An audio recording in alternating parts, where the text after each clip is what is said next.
The following program is rated TV MAL. It contains strong language and is intended only for mature audiences.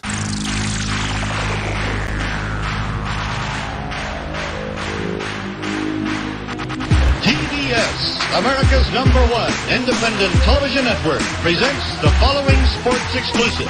You're listening to Basically a Sports Show. Follow us on Twitter at Basically Sports. Subscribe to our podcast on iTunes. And check out every episode of the show at basicallysports.tumblr.com. Now here's your hosts, Zach, Greg, Mike. and this is Andy, and you're listening to Basically a Sports Show.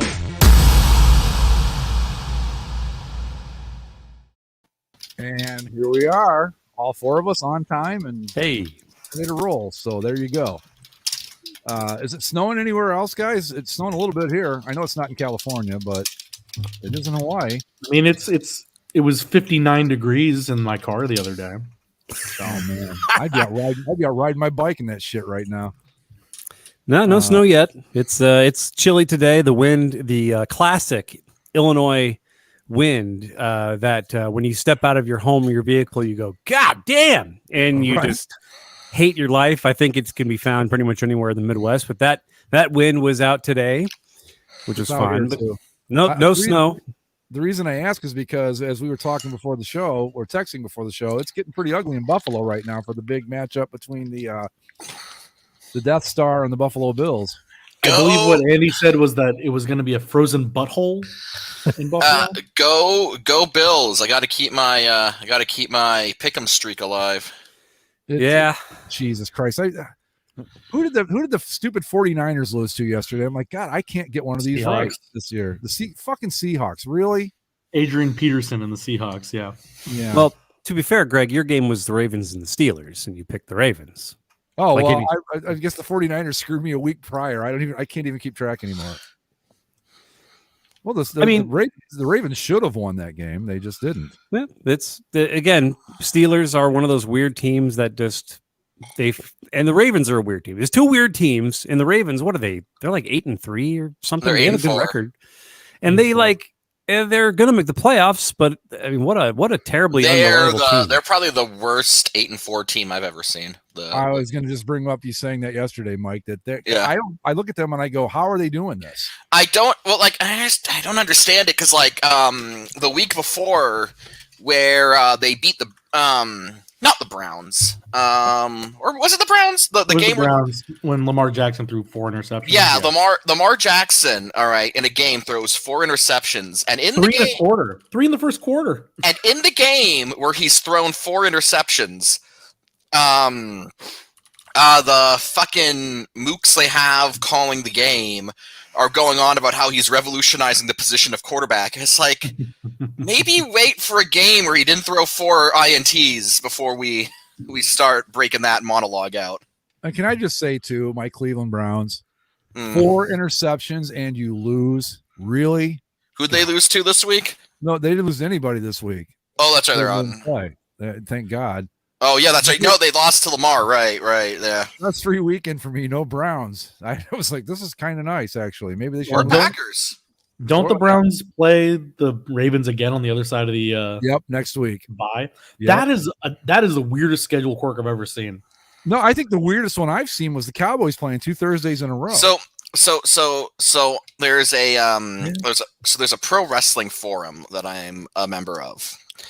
And I happened to be over there during that Browns-Ravens game, and I saw something that made me smile.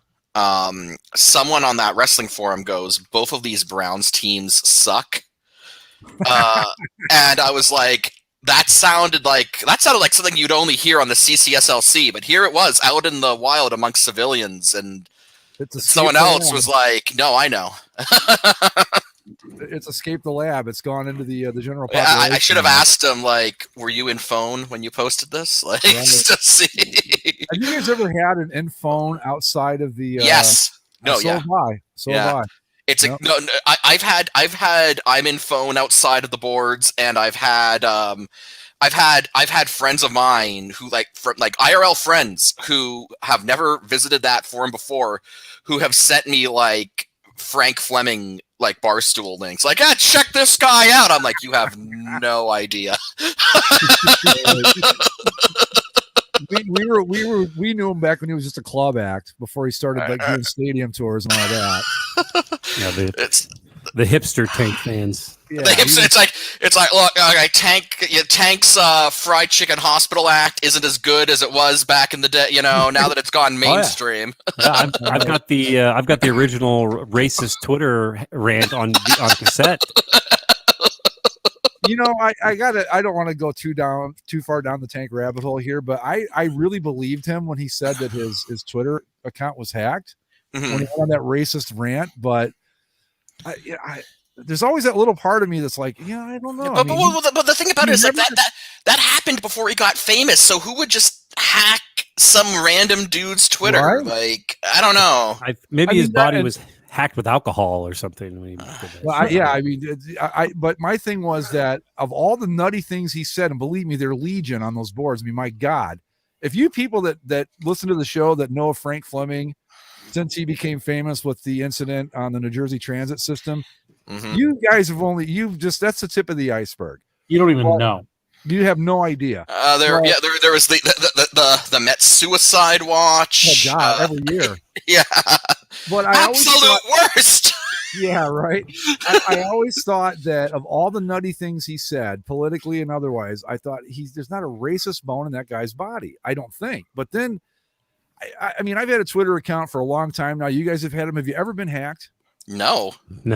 And we're not talking about now where Tank would be kind of a target for that. We're talking back when he was as big a fucking nobodies as we are right now. Yeah, like that's the thing. It's like I don't see why anyone would have hacked just some random guy from Jersey's email, like Twitter, and then what kind of like tweeted almost, other than the racist part, was pretty much on brand for Tank. It was just, I don't know.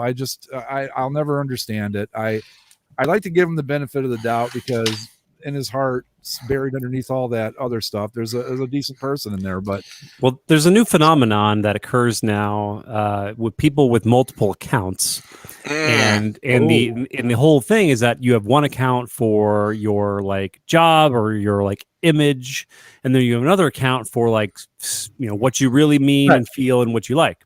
Right. And that one is called I'm sorry, the professional upstanding one is called your main. And so occasionally, like the other day, a prestigious Chicago Bears beat reporter randomly posted some woman's ass. She was on a beach, and he just took a picture and put it on main. And so a lot of people, and he immediately deleted it, but a lot of people were like, you got caught posting that shit on main, huh? Like, it's just I wonder if maybe Frank had a secondary account that's like Frank's racist account. Like there's the professional Frank Tank account, and then there's the Frank Unhinged account. Unshackled Frank account. Mike, I gotta be honest, it's kind of hard to tell the difference between those two, really. I don't know what would the distinguishing characteristic be. I guess the racist stuff, right? Yeah, I mean, I think the main one may have been more of his like character, his like Mets stuff and kind of sports and logos, and his other, like, I think it was more of a caricature type thing, and then the other one was probably more of his like, plugged into the burgeoning 4chan-y type shit that was kind of bubbling. Obama is a secret Muslim. Right. Yeah. Was born in Kenya. Oh my goodness. Right. Just go back over the greatest hits, man. Yeah. We have to do another laundry report someday so we can really get into I remember, again, like, this is how long I've been there. I remember the aftermath of the 2004 election when George Bush beat John Kerry for re-election. And I remember Frank, being the hardcore conservative that he was, obviously he was happy, but he was saying something like, I was up nervous at the thought of John Kerry. Like, I couldn't sleep. I was so nervous that John Kerry win. I'm like, it's John. And even in 2004, right, when I'm still like a stupid teenager, I'm like, it's John Kerry, man. Like, what's he gonna do? Like, John Kerry is not the harbinger of socialism in America. All right. Like, if John Kerry would have won that election, y'all would have been fine.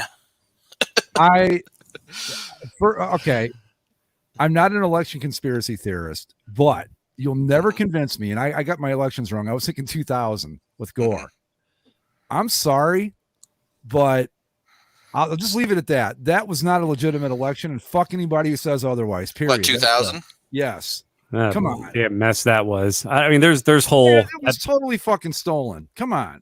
Yeah, hot garbage that year. Yep. You guys are probably too young to remember it, but my God, what I was 13 at the time. Oh, I'm aware of the pregnant Chad. The pregnant Chad, Dimpled Chad. Dimpled Chad. There was like I remember Hanging there was like Chad. there was like the news the clip of the clip that like resonated. Anyone outside of Florida, this is the clip that like informed their opinion of Florida. There was like some shot of some local precinct in Florida. They had to like move the ballots back to recount them, right? And so they have the ballots in the back of a pickup truck, and like the tailgate fell down, and all the ballots spilled out. And there's like there's this overweight country sheriff chasing after the spilt ballots, and it's like, there you go.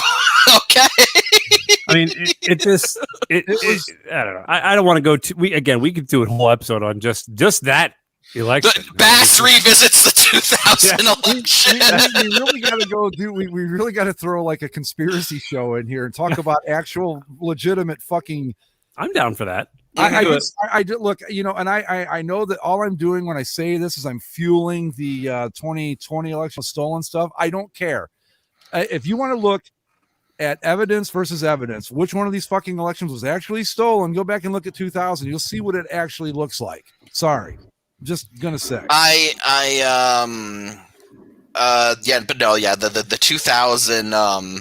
The 2000 election is the election that introduced the term Chad into my lexicon. So, yeah. And I'll also just say this too. Speaking of the 2004 election, then we can move on because we really should. John Kerry left 100,000 fucking votes sitting on the table in Ohio that year, and we were back then we were a huge swing state. And it's like he didn't challenge it. Well, and at the time you were like, you know what? Okay, we can't have this 2 times in a row where we're going to fight it out in the courts and do all that stuff. So I kind of respected the fact that he's like, you know what? For the good of the country, I'm going to move on. But I also think that he may have left enough votes to win the presidency sitting on the table in Ohio. You can look it up. But the thing about, the only thing I wanted to say about the 2004 election is like, of all the people for like hyper conservative tank to be worried about, like, oh, I was worried about John Kerry. It's like, yeah.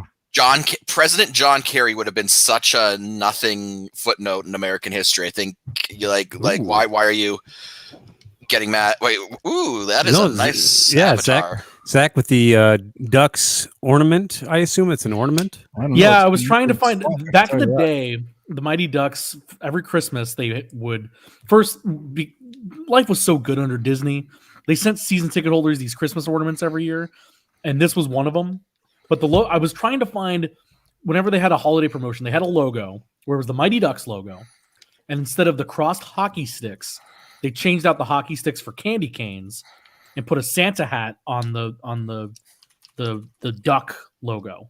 Oh, that is cool. I had to make my screen bigger. I'm on my laptop tonight, so everything's tiny. I couldn't see it. That looks good.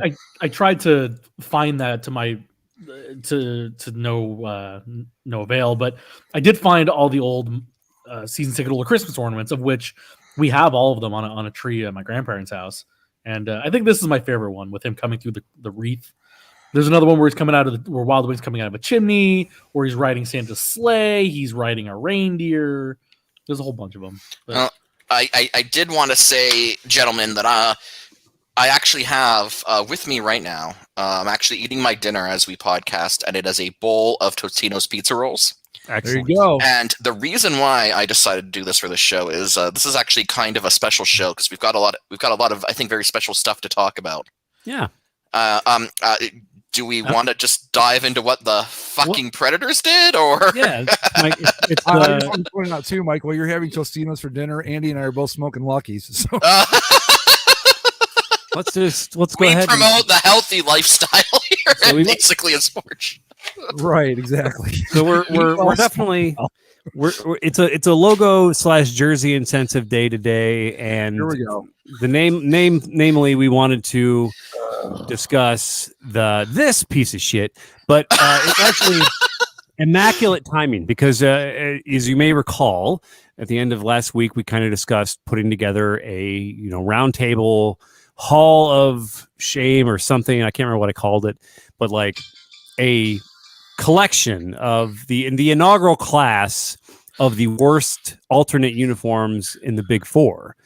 And this fucker just out of dropped on our doorsteps. Like, I think we all might have had a few in mind, but then god damn, this thing just showed up and it's like, I'm home, baby. I'm home. Number one. Again, we all had to bump it. We all had to bump one option from our NHL list off to make. For those that don't know, if you're listening to this and you can't see it, the Stadium Series this year, the NHL doing 2 outdoor games. The Stadium Series going to be in Nashville. So the Preds and the Lightning both released their jerseys last week. The Lightning, it's a bold stroke, but it's kind of unforgettable. It's kind of forgettable, but fine. Like it's right, whatever. It's a crazy design, but kind of forgettable in the world of crazy designs. Nashville put together this thing that it's a navy blue base with a giant yellow stripe across the front. And then in the middle of that yellow stripe, you have the guitar pick logo with the Tennessee 3 stars. Which I like. And then the word smash on top of the word Ville with what they call, print house hatch? Yeah. Hatch print. It's like that old font you would see on concert posters where the letters were kind of smashed together all over the place. It's again, like I said in the text, there's one thing for being an ugly jersey that's just out there and kind of wild and crazy. This is just plain ass ugly. I think our friend the Admiral actually put it best, or he said, this uniform has deep hurting, where it's upsetting on a level that you really can't pinpoint. Like, the term I thought of was this jersey was made with wrong science. This, I guess that I might be jumping the gun to our broader discussion, but this is the worst jersey in the history of the NHL. I've gone through NHLuniforms.com to confirm this. This is the worst. I don't care. You can show the turd burger, the fucking the LA Kings 90 was no. This is worse than all of them. There's so many little things that just jump out every time you see it. Because again, it's not like, oh man, that's a bad logo, or oof, I don't like that striping. It's just fucking ugly. Like, again, the concert print, I get what they're doing. Like, everyone has seen this font before. Like, sure. If we're not describing it well audio wise, just go look up any concert poster, or just imagine a country music concert poster that has Johnny Cash on it, and there you go. That's the font. I mean, I've literally got a BB King concert poster hanging in the room I'm sitting in right now that uses that very font. Dennis is calling it Honky Tonk Sans. It's like it's where all the letters are kind of different sizes because they've been like squished into the different things to fit on the poster. See, Mike ruined it not ruined it because it was ruined the minute I saw it, but Mike like threw it even more down when he pointed out that the 22. And it was like the numbers aren't symmetrical. It's like, oh, for fuck's sake, that. Yeah. The first two is and this isn't a case of it's a fold in the fabric or perspective. Like that's what I thought it was. This is straight up. The first two is like skinnier and taller than the second one. Don't forget the goofy Preds there. Right. That's in the same font there on the. And as Andy said, because everything on this jersey is so blown up, like the captaincy is, as you said, Andy, floating in jersey hell. Just look at this. This is the greatest disgrace is this armpit captain patch. Like for it. I think that it's one of those things to where like discussing like what the Admiral said, the big hurting or great hurting, like Deep hurting, yeah, deep like this thing violates so many things and not in a bold like chase the art way. Mm-hmm. Sorry, it's like the Geneva Convention for one.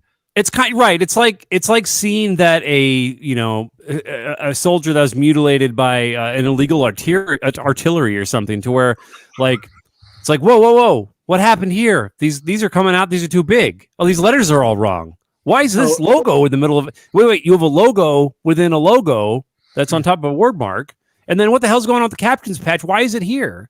What happened? And why did this get approved? Nobody knows. Yeah, like this, and again, a lot of stuff I might be saying about this might sound hyperbolic. I'm going to level if anyone listening to this. I am being totally honest. I am not being hyperbolic at all when I say this is the only hockey jersey, and might be the only jersey, period, that I've ever seen that makes me physically uncomfortable to look at. Because whenever I see this stupid thing, whenever I see the front of it, I get this like really like it's slight, but it's like this slight itchiness or tenseness in my gums, and it's because like I think on some subconscious level I'm associating this mashed up, uneven Smashville font with like a bad like smile, like, and it's like hurting my teeth to look at, and this is the only jersey that I can think of where like I've actually felt some degree of discomfort just by the visual of it. So yeah, this has got to be the worst. It's called, by the way, it's called Hatch Show Print, I believe, is what the font is called. So basically, it's a font that the sizes are all different, and is that basically what it boils down to? Basically, it's like font with different sizes. That's a block letter font. And when I say block, it's not like athletic block. I mean like wooden blocks, right? That they would use to make the posters. Yeah, I think what you're saying too, Mike, is right, that it's uncomfortable. It's like, when someone just has fucked up teeth. Yeah, no, exactly. That's exactly what it is. When they're all kind of like literally smashed together or in different directions, and you're just kind of like, I mean, I'm not trying to be classist and say that everybody should have got braces, but like some people could really use a set of yes. board. You guys watch Family Guy? It's the Steve Buscemi look. Yeah, right, yeah. Great actor, but dude could stand for a little dental work. This is kind of what an example of the inspiration of whatever. And that's a clean look at it, yeah. And I'm sure we're going to get to some of these later in our discussion, but like this is worse than stuff like, say, the Wild Wing jersey, right? Where like the Wild Wing jersey is this goofy fucking jersey that objectively it is not good, but it is just this goofy design. Yeah. And it's goofy, and but it's just this goofy doesn't mean it's bad. But this is just straight up like, again, no, it's wrong. This jersey was made with wrong science. Like everything about it is wrong. The fact that the fact that the number 22 isn't even symmetrical just makes me think like if this jersey could talk, it would be going like kill me. Like the 2 throws me off. The thing that just drives me fucking bonkers is how the letters ever so slightly don't fit on the stripe. Yeah. Like why? I assume they were doing that so it looked like the letters blended in with the background at some point. But the problem is in 3D space, when I can see the stitching, that doesn't work. And I think that's the problem with this whole thing. You look at all these posters. If this was a poster for the game, if they made a game poster that was like, hey, come down to Smashville for the Stadium Series, you'd be like, all right, that's Nashville flair. It looks fine. Right. On a flat 2D surface, maybe a fine idea. 3D on a jersey, these giant patches look bad. And beyond even that, just look at the way that the jersey is sitting on the player there. I mean, Mike, you've worn hockey jerseys when you play. Yeah. Like it seems like it's a giant rectangle that's making the chest of this player. Yeah, no.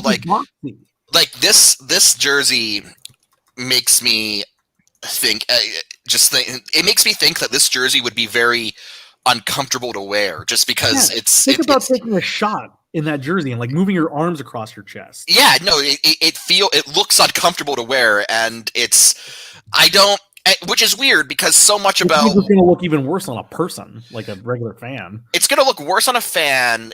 This thing's going to look fucking tacky and obnoxious as hell on a goalie wearing like a goalie's chest protector. God, right? Yeah. I'm wearing a jersey with a cutting board under my. It looks like they're smuggling a box or something. Like it looks like an Olympic jersey where they just put the flag on the front and like they giant thick crest there that just. Hi, I have stolen an Amazon package off someone's porch. So the other thing about the font that just drives me nuts is the how the first S isn't all there. The little cutoffs there, and the little how the A is. You got this weird triangle of dead space here between the cutoff S and the A.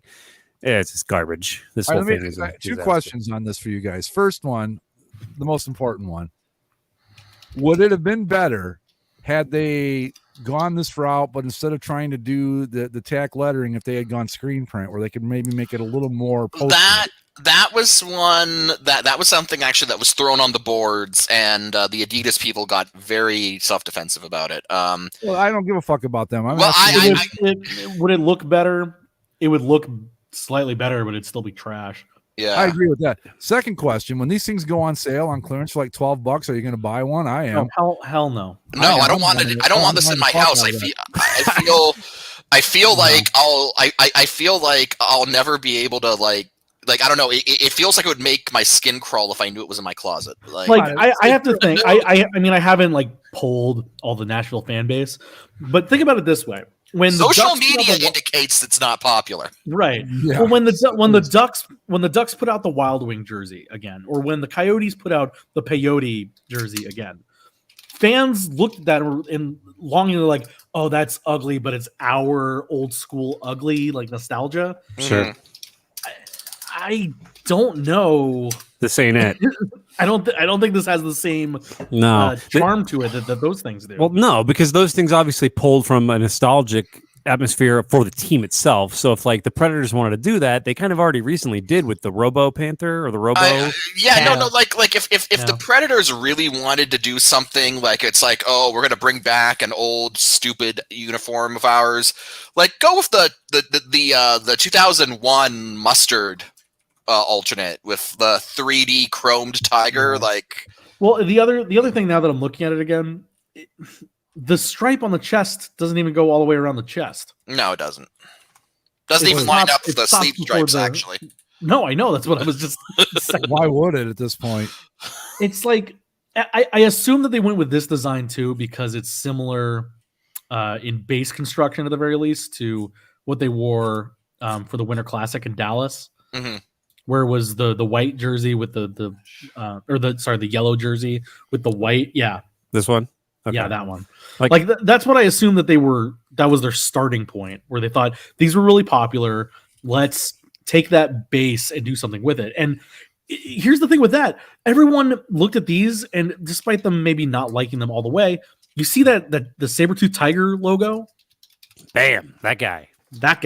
Yeah. Everybody agreed that this was really good, and we hoped that it would show up in something else. I think that should just be the team's primary. Like.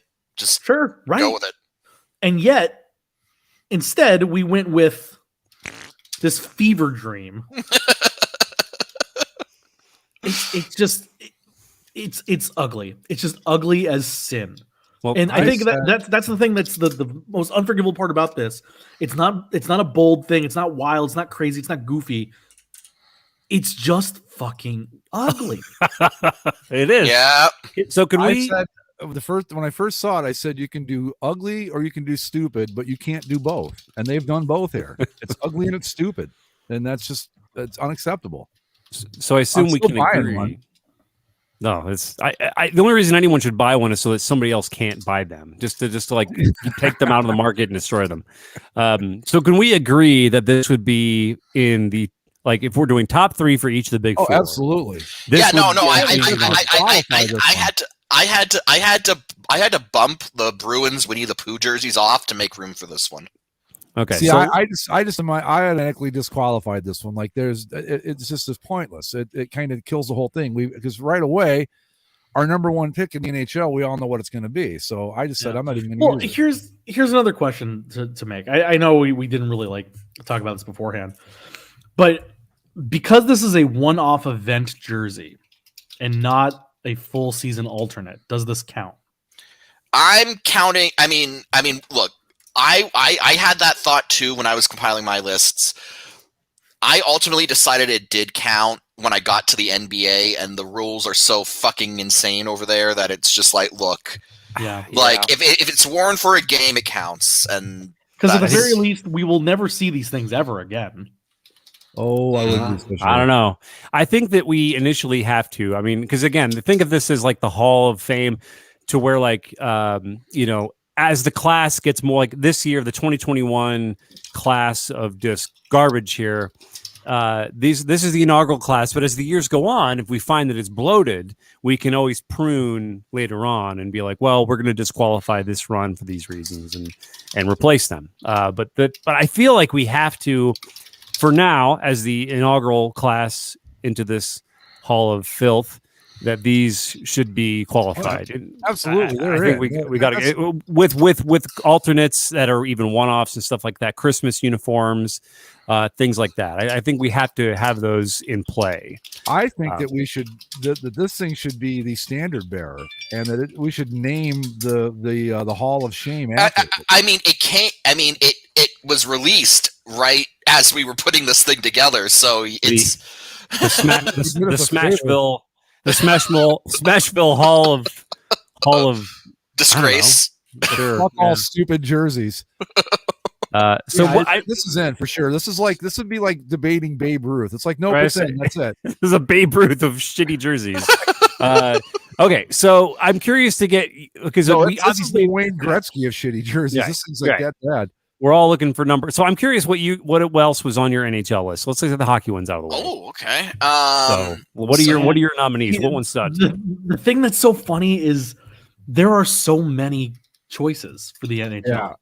It's wild how many bad jerseys there are to choose from in the 90s were a wild decade. Well, I guess. I mean, not even the 90s. I'm thinking I think the 2000s, 2010s alternate jerseys are worse than the wild. Like the 90s ones, because that's when we first got the first alternates, and that's just, let's just try some crazy shit. And it's like, okay, that's kind of fun. But like here, my first nominee to put forth. Okay, yeah, let's see what you got. 2008, 2011 Atlanta Thrashers. Yes. Football. I had that on my list. Yes, absolutely. And you're talking about these guys.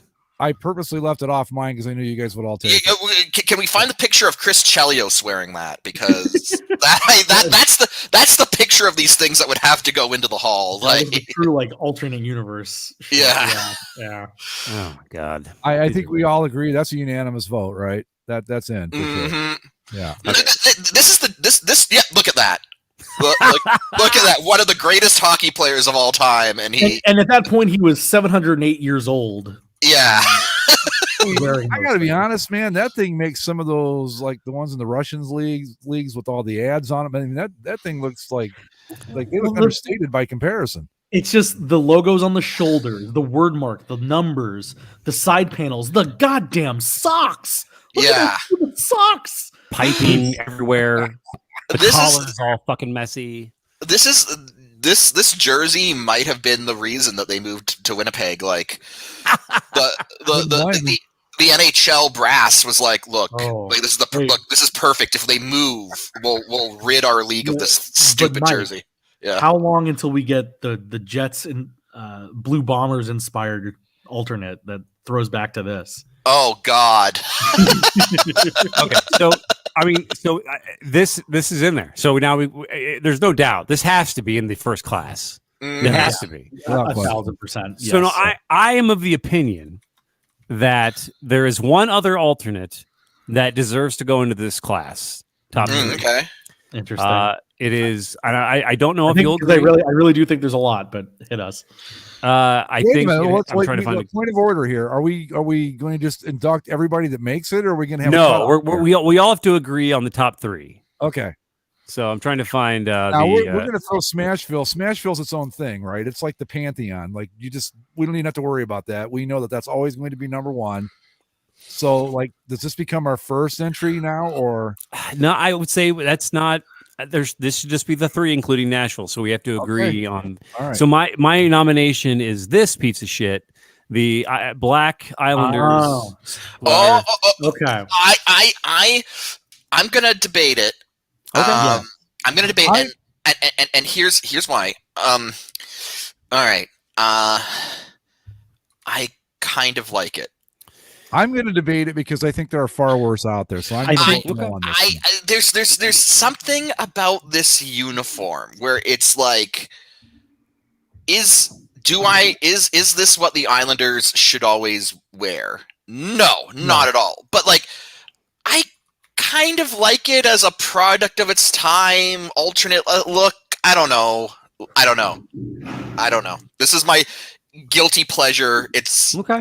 I like it. Well, I mean, I think we would all agree it's a bad alternate, but I don't know if it's Hall of Fame worthy. Okay, that's fair.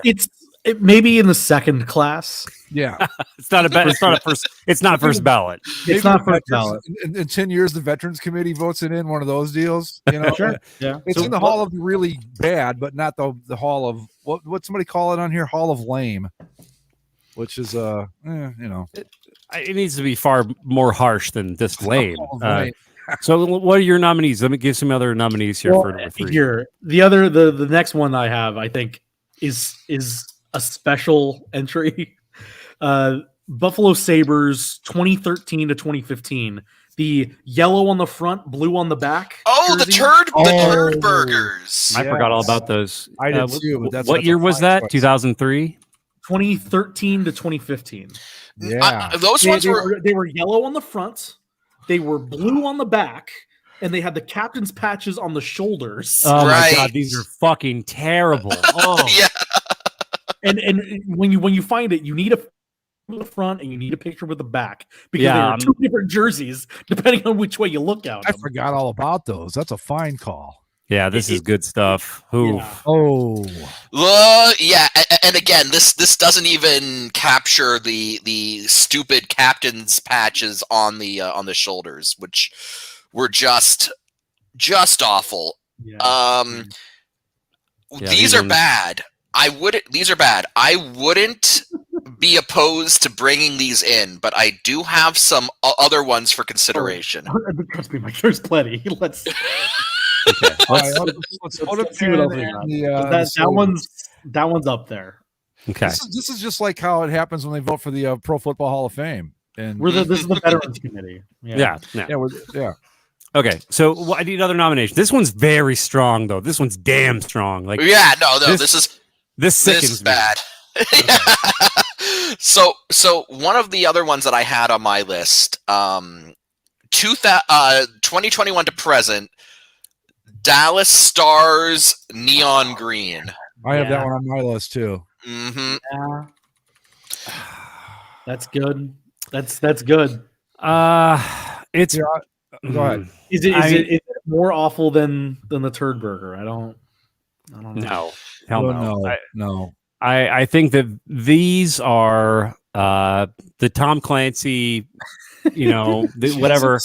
They're dumb, certainly. The reason I opted for these is because, and I've told this story before, as an illustration that teenagers are stupid, is that when I was in high school, one of my friends, I was on our hockey team, and one of my friends on the team was like, "Oh, we should get neon green alternates," and our school colors were not neon. They weren't even. It wasn't even regular green. So I asked, like, why neon green? He goes, because it would look sick, bro. He actually said that to me. Again, when these jerseys came out, I was unfazed only because anybody that had played NHL online for over the last 7 years, you've seen this jersey 100 times. Mm-hmm. All the dumb teenagers. I would made say the it's not great, but I don't know that it's Hall of awful worthy. Well, I want to ask: is it even the worst Dallas Stars alternate of all time? No. There's there's the Muterus. Yeah. No, well, hold on. Muterus, I think now we're talking something very different here because I feel like it's almost like a special kind of thing to where it's not entirely offensive. It's just a bad idea. Because I mean, like this thing, the green stuff, I put it on the same level as this stupid, where it's just like a 2-color uniform that looks dumb. You know, like that one made my list too. This, and as it should, but I feel like they're just kind of stupid, like kids fire emoji, dumb shit. But like to nominate Muterus is very difficult for me. Like I had trouble feeling like it was something that should be on my list. I mean, it's not great looking. Like, look at that. Andy, that's pretty shitty. What are the Dallas Stars team colors? Not red. Green, black, white, and silver now, I guess. Yeah, the answer is not red. Not red. I know. But I can see Andy's point, though. I mean, again, the logo is a vagina. Yeah. Well, yes. it's an anatomical look at it's the fallopian tubes in the uterus. Yeah, it's it is bad, but I mean, from an elements wise, like it's not overdone. Like there's a couple that are like really fucking shitty. Like that Sabres thing is a great example. Well, there's just so much going on that cram all this bullshit onto a jersey, and then you have this where the logo is really dumb. And the red has no business being there whatsoever. But, like, at least it's simple. That's a fair argument. I can go along with it. I mean, I had it on my list, too, the Muterus. But after seeing what it's up against, I don't know that it makes the cut this year. I just don't. Well, here's a rapid fire of the other options. And I think they're all kind of from that inaugural class. Burger King jerseys. Yep, that's the last one I had on my list. That's on mine. I've got quite a few now. I didn't like rank them because I was like, wait, I got to put this on there. I would say the Burger King, the Lightning Rainstorm. I've got that one. Yeah. And I guess this was a little bit later, but the Preds Mustard Gold double knit. Okay, I have a question about the Blues trumpet jerseys. Were those ever never happened? Never. It was proposed. They were proposed, but apparently the team shot them down. That's a first ballot right there. Yeah, Mike Keenan saw them and immediately said no. What are your thoughts on these? Do these? I don't know if they're. I think they're like this is an example of there's just a lot going on. You have a lot of striping, a lot of piping, gradients. They're bad, but are they Hall of Fame bad? If we were going to stick to like actual like third jerseys, alternates, and not like one-offs and stadium series and all that, I'd say we can make a better case for these. But as it stands right now, the competition's just way too fierce. That Canucks jersey is actually one where it's like if you got rid of the gradient, I think it would be actually pretty good. All right, I'm gonna throw one in here, and it's believe it or not, the Montreal Canadiens. Oh, which one? The 1912-13 barber pole throwbacks. Oh, no, those are beautiful. Though I can't hate those because it's like it's a throwback to a time before anyone knew how to hockey uniforms. So all right, okay. Which, by the way, is a problem I had when we got to the NFL. But like those fuckers sent me into a seizure when I looked at them. Honestly, I've seen worse. I've seen way worse. We've seen a lot worse. That's just one of my nominees. Oh, and from so this is the Burger King, correct? This guy, yes, this horrible fucking thing. Okay, yeah, that is pretty bad. That's kind of like the updated. I think they wore that for warm-ups to sell them, but yeah. Yeah, it's basically it. Yeah, right. There's the picture with Gretzky wearing them. Yeah, which again is hilarious because it's Wayne Gretzky and they made the greatest hockey player of all time wear that. God. Yeah. All right, I've got one more I want to throw in, guys. All right. Yeah. Tampa Bay, their first alternate, 1996 to 1999. I believe Zach called it the Rainstorm jersey. Yeah. Again, this is one of those that some people look on it nostalgically because it's just one of those wild, like, what the fuck is this sort of things? I would say you got to get with all the lightning. You picked the picture of Wendell Clark wearing it too. Wendell. Yeah, it's hard to find a good image. I would say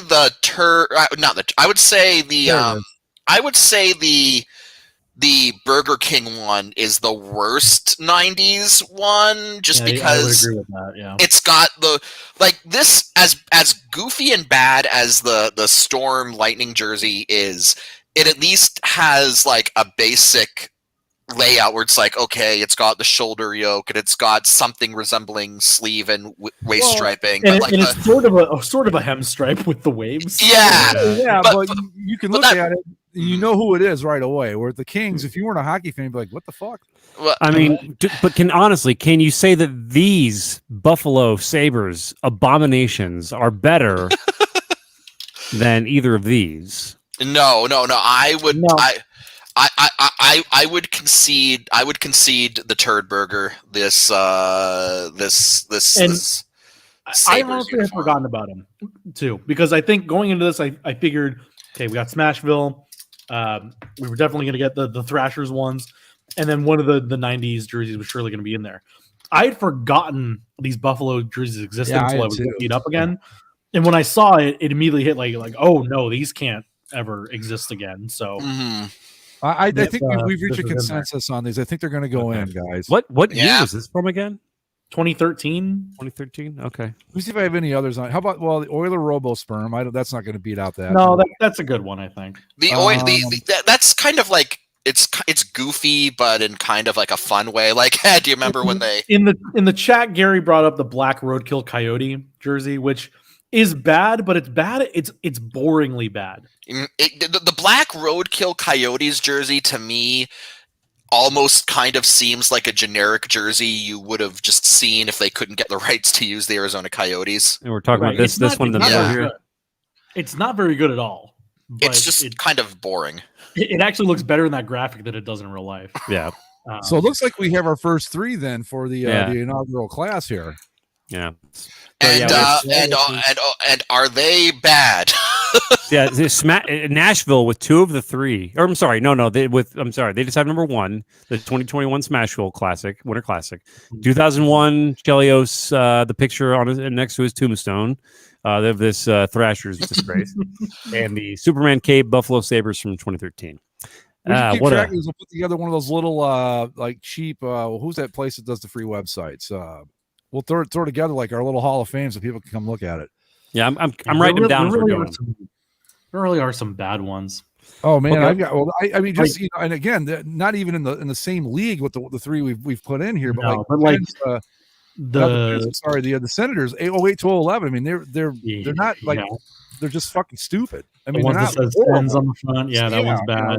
The Islanders Lighthouse jersey, not great. Yeah, but I have a soft spot for like the Fishermen. Like those ones are just like they're almost like the Fisherman was never an alternate. That was their primary look for a while. Oh, good point. Okay, I just wish the Blues had worn those trumpet jerseys just one. What about the 2013 Calgary alternate, the Western T-shirt or Western button-up look? You know where this is going to get hard. Very, very difficult was when we do the NBA. Because my God, that was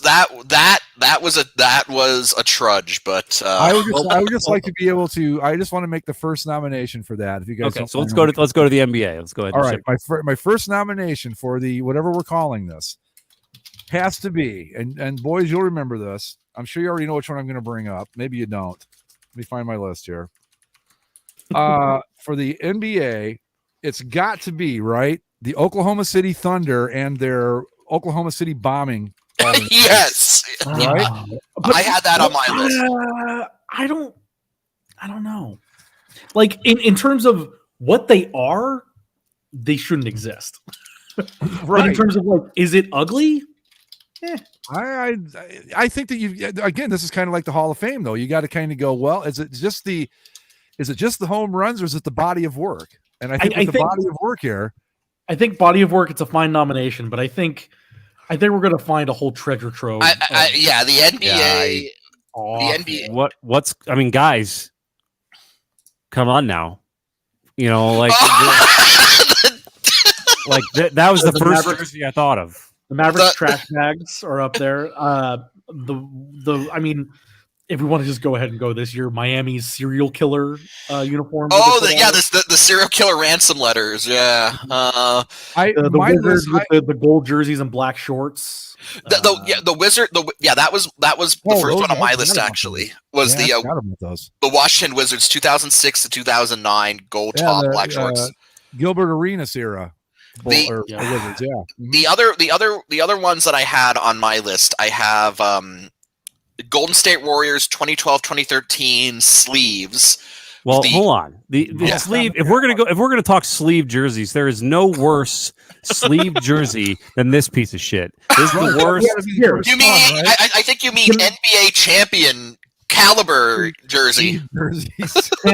Can I just make a suggestion? Sure. Can we just put sleeves in general in the Hall of Fame? Well, that's the thing. So I was going to say, because this is going to impact baseball too, because the turn ahead the clock game jerseys are fucking terrible. We should nominate a sleeved representative and have it be representative of that terrible whole era. What is the worst sleeved jersey? That's an interesting. Can't come up with a finer example than the world champion Cavaliers in those jerseys. To me, there's none worse than this piece of shit. I agree with that. I would, to defend my choice, I'd say that the Warriors one is pretty bad because you've got a solid gold shirt and then pinstripes on the pants. But this one is bad because the C looks so awkward just there. Man, and that Warriors one does look bad. And of course they won their only title in those things because it's Cleveland. So of course they did. Yeah, I think if we're gonna have a sleeve representative, I vote this one. I'm with. I'm down for that. Yeah, I think it's a disgrace. This thing, I don't even look at it anymore. Okay, so what? One is pretty bad too. Give me some nominations here. I've got the Matt Silver one. I've got another nomination for you. Here, I'll find the year. New York. Okay, this is the present. This is from the present day. New York Knicks. City never sleeps. I'm right. That's on my list too. Yeah. Let's take a look here. Yeah. Oh, these are terrible. Yeah, they are. We've already got 2 votes on it. Mike and I both had it on our list. Well, I think we're gonna have a lot of votes for these things. Is the problem? Look at that! Look at that thing! It's a rec league uniform. Yeah, that's YMCA. Oh, the Raptor! Hey, what are your Spurs camo uniforms? No, that's the Raptors. Okay, those are the Raptors. The Spurs have one too. Here, if Andy's hand on this, I can go to full screen so I can actually see what's happening here. There we go. The Raptors.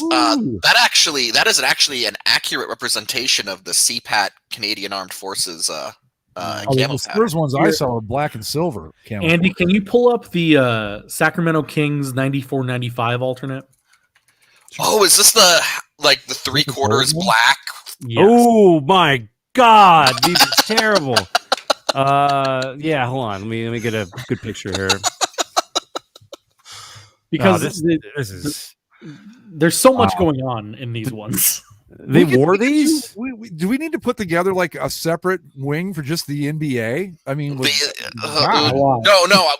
need to accept this challenge. We're gonna go. We're gonna nail all of this garbage down to just 3.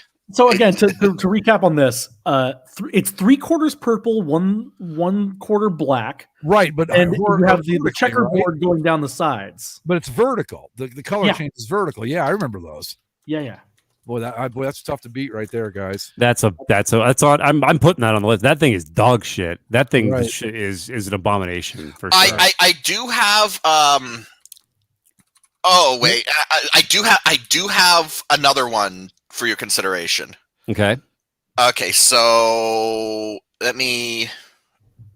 I'm trying to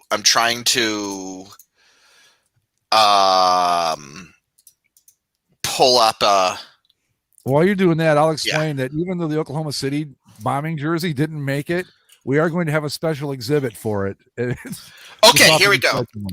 So this brought to us by the Atlanta Hawks in the private chat here. Yikes! Yeah, that's not great. I forgot they went with different shorts. Right. Wait, no, that has to be wrong. No, that They wore like that all the time. that was what they wore it. That dude, the look on his face is, I worked so hard to get to the NBA, and look what they made me wear. Look at this Let's shit. see, Andy. Let's try bringing up Lakers uniform. No. the 2005 Sacramento Kings gold alternate. Oh, those were pretty bad too. They were bad, but I don't know if they were worse than. I mean, believe they were shiny too. Yes, they were. You were right, Zach. They are shiny. But I don't know if that makes them worse than the shiny Dallas Mavericks jerseys. No, hell no. I mean, these are bad, but the Mavs one is just a disgrace. I you know what? I'm a sucker for the weird offset stripes, so I don't know. Those are pretty bad. Like this trash bags. I mean, this to me is first ballot right here. I have one more. I have one more for everyone's consideration. Okay. So brought to us all by our friends at the Orlando Magic. You're gonna have to copy that whole link. Yeah, I got it. But yeah, I got to see this. It's loading up here. I mean, we could have. You could do what we've done it before, but I mean, if you start with the City Edition, oh wow, what the hell is that? It's like a Starfield. Yeah, it's a Starfield. It's just straight up a Starfield. All over the shorts and the jersey. Yeah. You know what? That's gonna be tough to beat, fellas.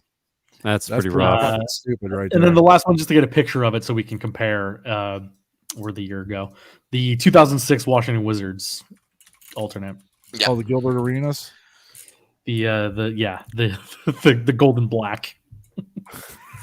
There you go. Okay, Yeah. so we've got a fair few. So let's just hold on. God damn it, NBA! What the hell is wrong with you? So can we not agree? even getting into the litany of city and association and whatever the fuck jerseys. No, if we really want, we could probably do a whole 4-episode series just going through bad NBA alternates. And honestly, I don't know if anyone wants to hear that. No, but I mean, I was going through it. I'm like, bad NBA alternates. I'm like, oh my god. You know, it was easier. Like the NFL was pretty easy. Hockey was, easier.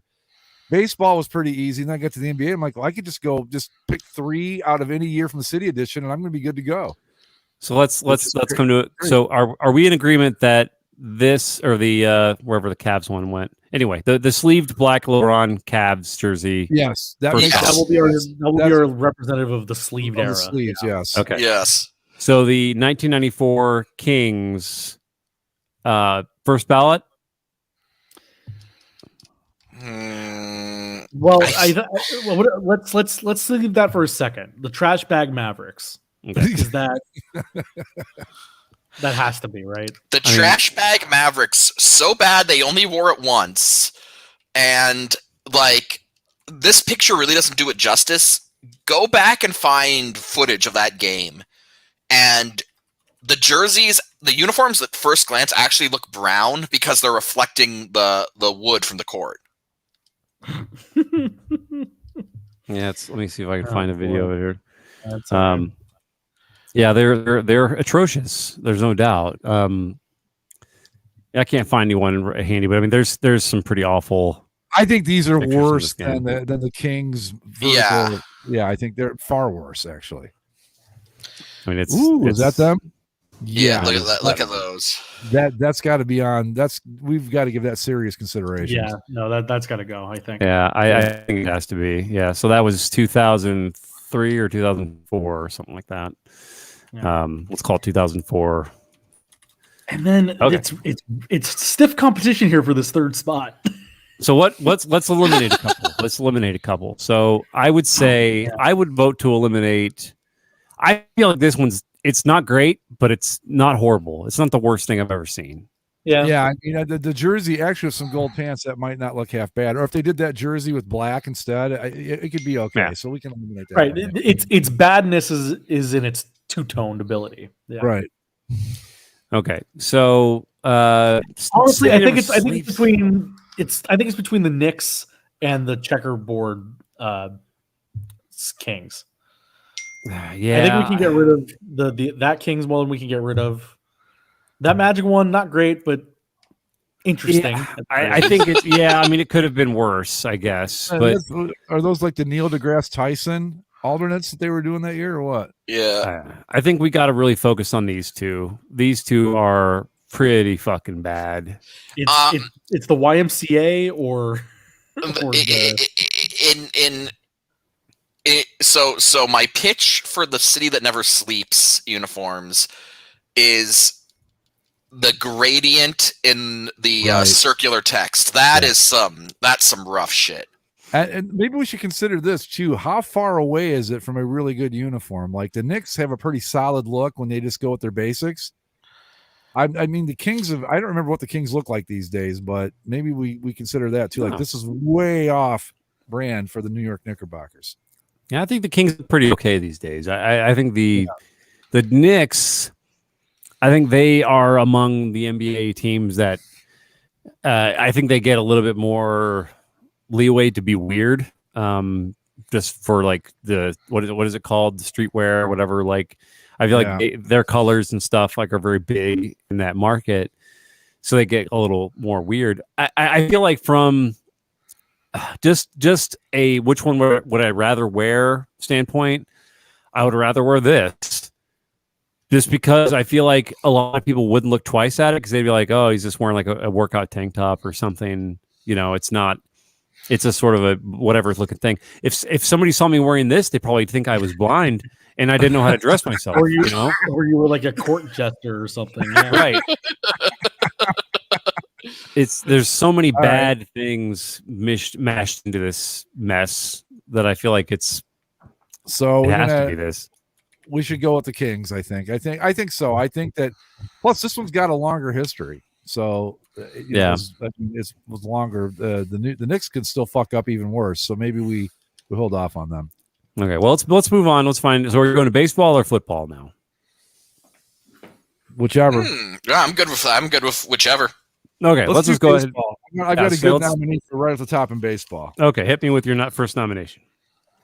The Pittsburgh Pirates. Yep. Heinz ketchup jersey vests. Yes, that was at the top of my list too.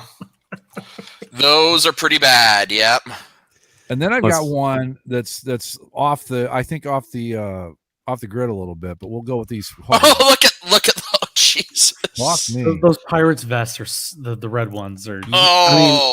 Let's just hold on a second here. Let's not forget these guys. I mean, are we gonna have to do a case where like the sleeves, we just have to pick one turn ahead the clock representative? Probably, or do we just omit them, or like what do we do here? Because I got news. So for the purposes of my exercise, just me, I limited myself to 4 per league, and of my 4 baseball alternates I listed, 3 are turn ahead the clocks. It was hard. Can we make like a, how the Hall of Fame has? Well, no, the Hall of Fame has special honorees for like. This could be like the special award given for a single league-wide event goes to. Yeah, like what we're doing with Oklahoma City and the bombing jerseys. They're going to have a little exhibition. They're not exactly members, but they're going to be there. We'll make a wing for something like them because there hasn't really been anything like it since, and there wasn't one before. I do want to run through a few of them though. Just for the sake of talking about them. Yeah, why not? Why were the Mariners wearing red? Why did the Kansas City Royals have a weird gold helmet? And why did the New York Mets have a spray-painted visage of Mercury on their jerseys? Because they were the Mercury Mets. They were going to move to Mercury by this time. They moved to Mercury by this time, yeah, where they were going to live 8 miles from the sun and try to play baseball. Look at that.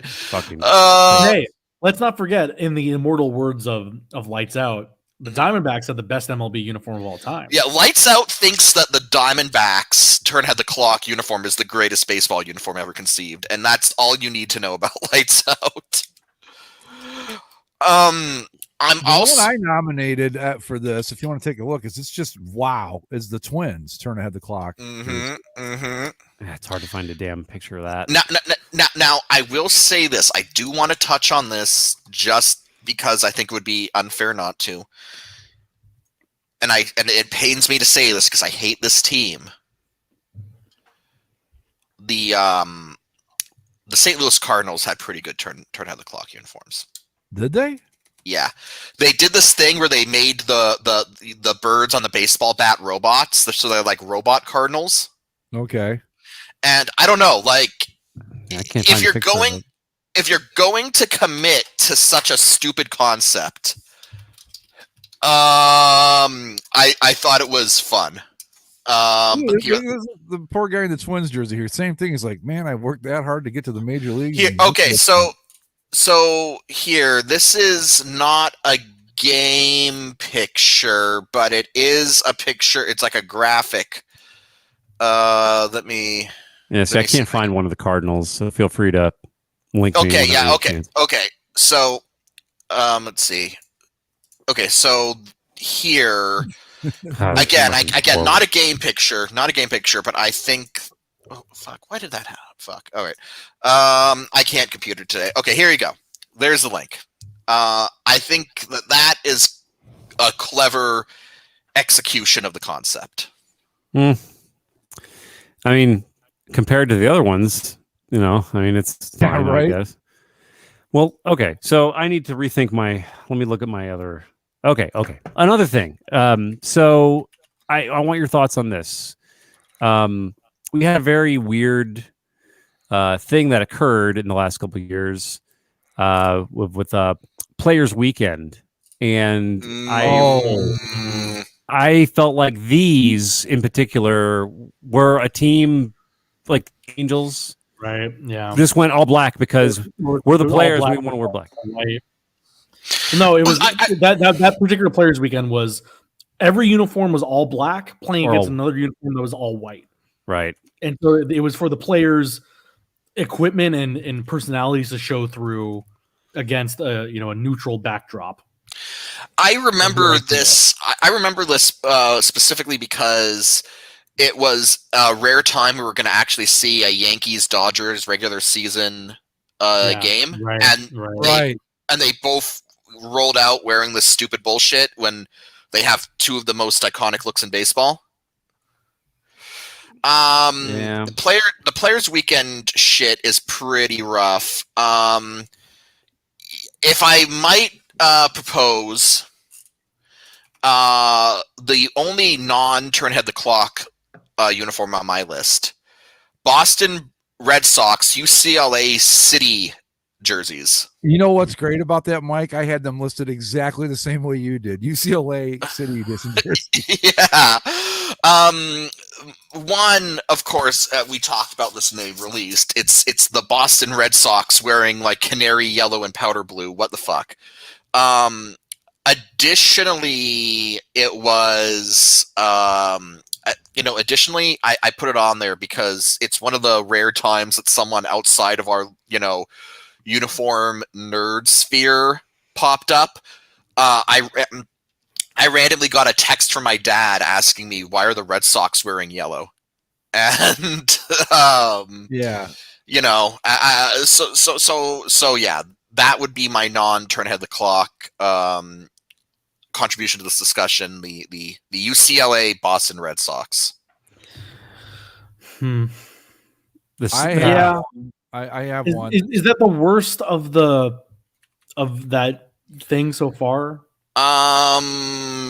It might be rivaled by the White Sox. The White Sox, it, South Side? No, see, I didn't think they were so bad. I disagree. I feel like, first of all, these ones are stupid, but they're not like, I'm not like offended by them. Like the Pirates one, I mean, if the Pirates came out and wore this, I'd be pissed off because it's like, whoa. You don't need to do this. Why would you do this to yourself? Why would you? Do you want to hurt me with this? This is more of like, hey, we want some money, so we made this bullshit. That's a good point. The other one that I other ones off the top of my head, I think that are particularly egregious.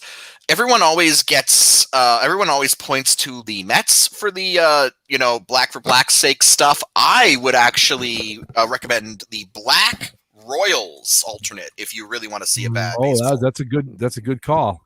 Good call. Yeah, I had Black Mets on mine, but you're right. The Royals was worse. I have one here that this is actually, like I said, it kind of goes off the board a little bit, but let me find a way to share that real quick. Yeah, the Black Royals is just. Take Andy down. Look at that! Look at that! That's look horrible. at that shit.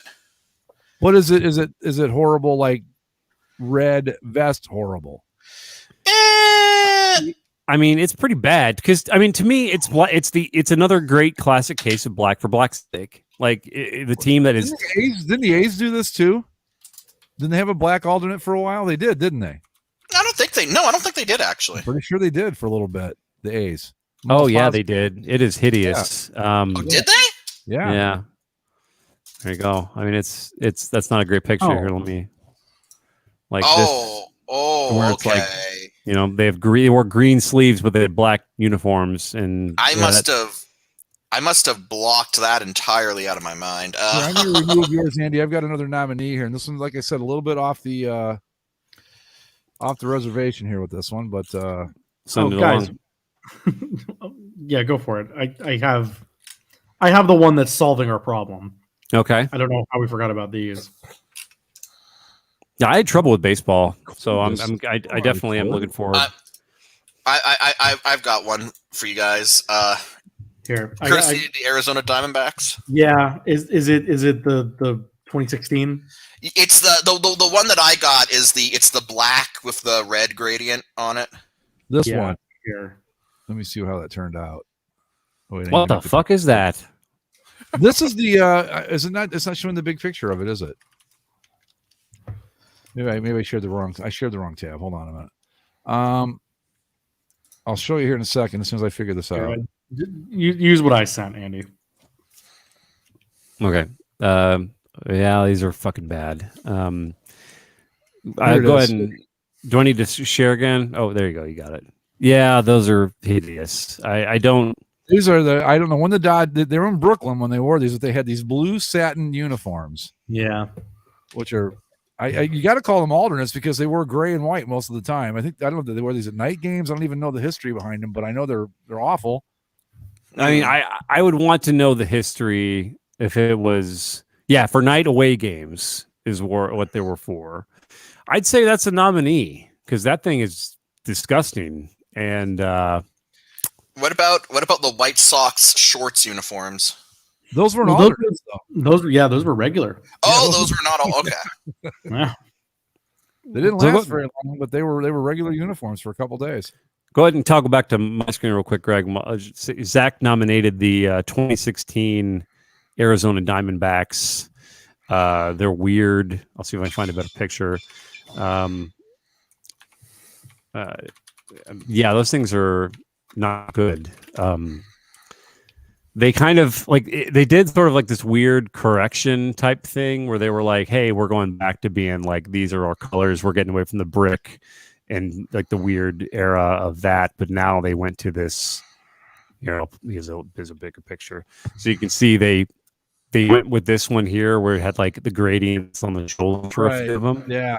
Mm-hmm. And not good. Not good. Yeah, I would say those are in the running for sure. I thought of those. I just couldn't find a good shot. I couldn't remember what they were called or what year they were, but I thought of them immediately. See, they had so many different variations that year as that last image showed you. Yeah. But the one I shared with like the teal highlights and the black gradient on the shoulders that's supposed to be like snake skin, that's and then of course I don't know if you can see it in any of the pictures, but the gradient that's on the end of the pant legs. Right. Yep. Yeah,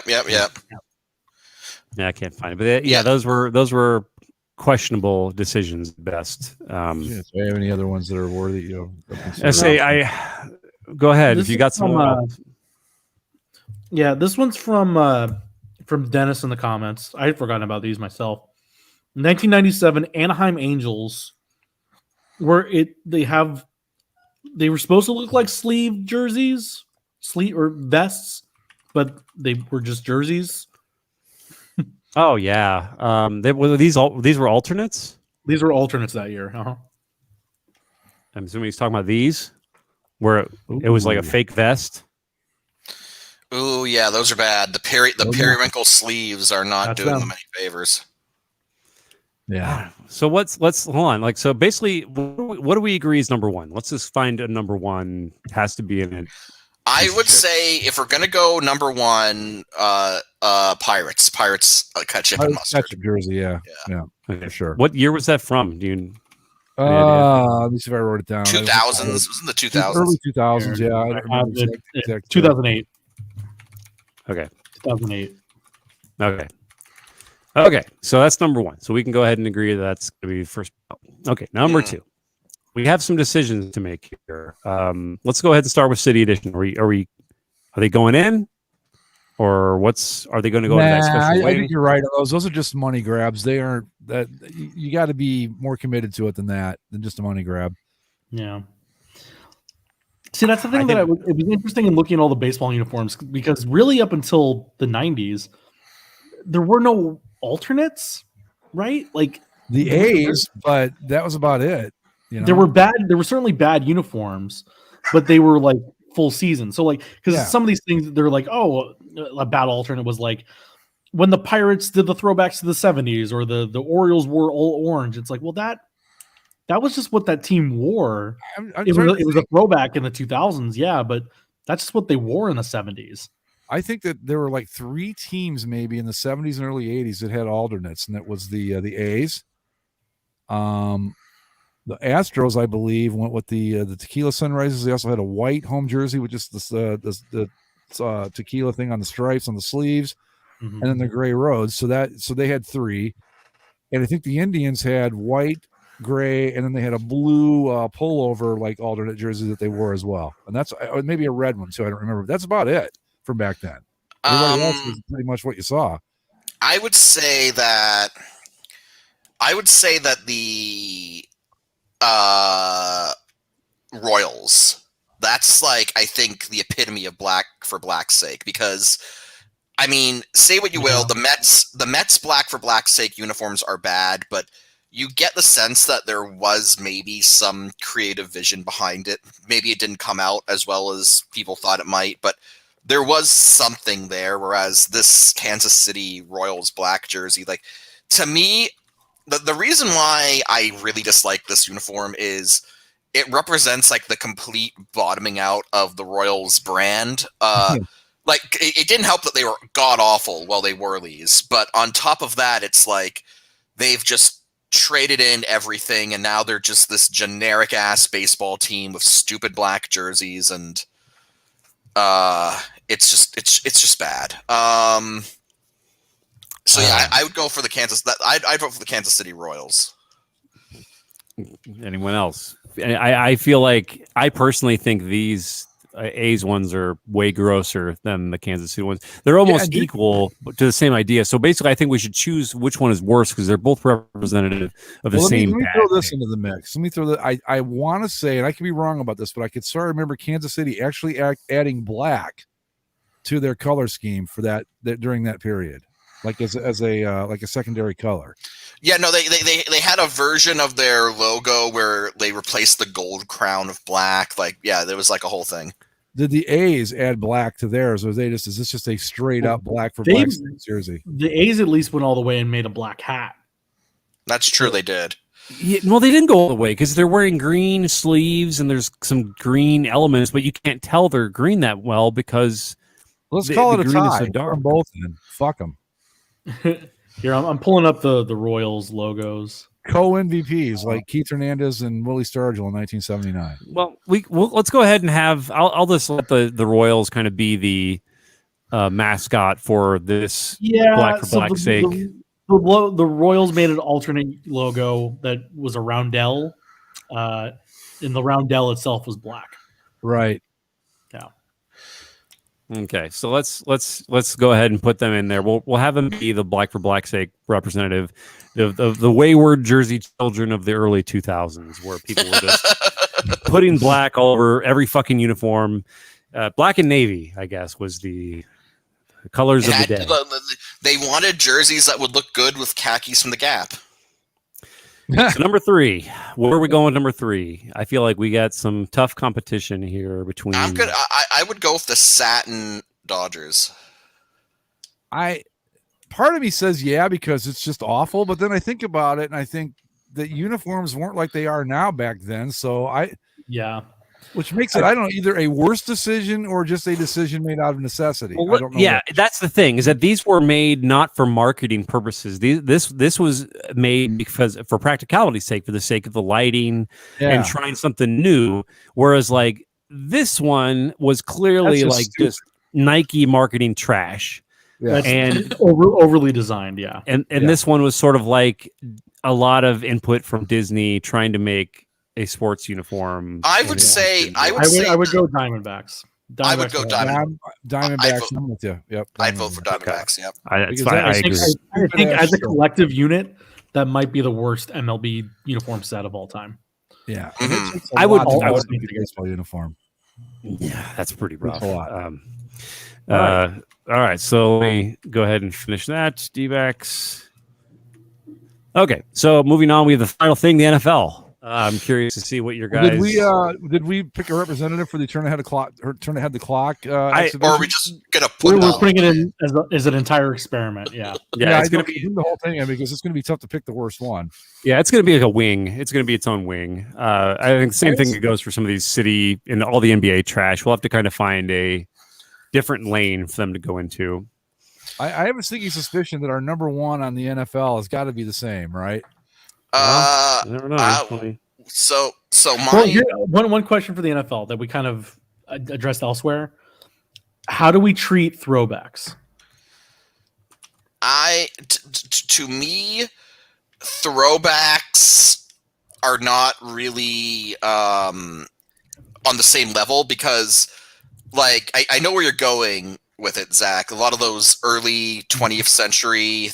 Right, like the Steelers, the Broncos with the vertical socks, where like Eagles, blue and yellows. The reason I give those a pass is the same reason I give like the Canadians like barber pole ones a pass. It's like that's from an era before they knew how to uniform, right? Like that's still like particularly like that Steelers one where it's just the stripes and the city coat of arms. It's like that's practically a rugby shirt. Like it's very like primordial days of the sport.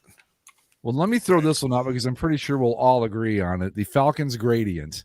Yes, that was on my list. What a piece of shit this thing is. I mean, that's got to be a first ballot, no doubter, right? Look, we covered this when it came out. The stoop, the stoop, I think is what they're calling that stupid stripe down the side.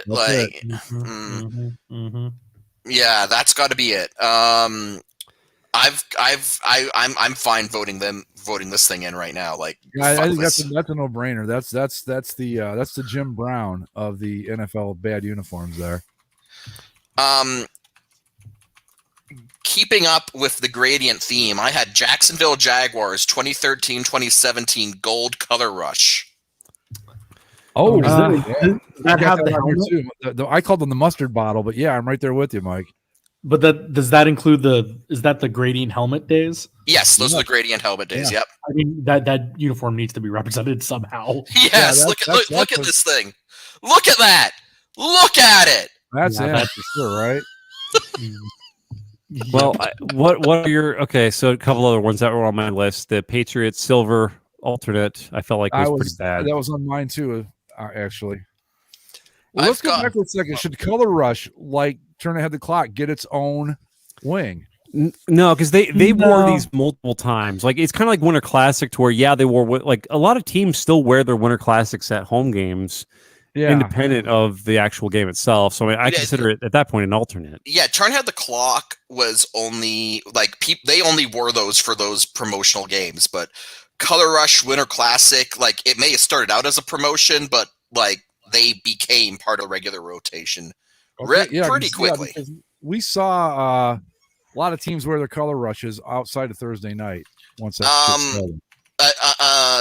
So some other ones that I've got New York Jets 2019 to present black.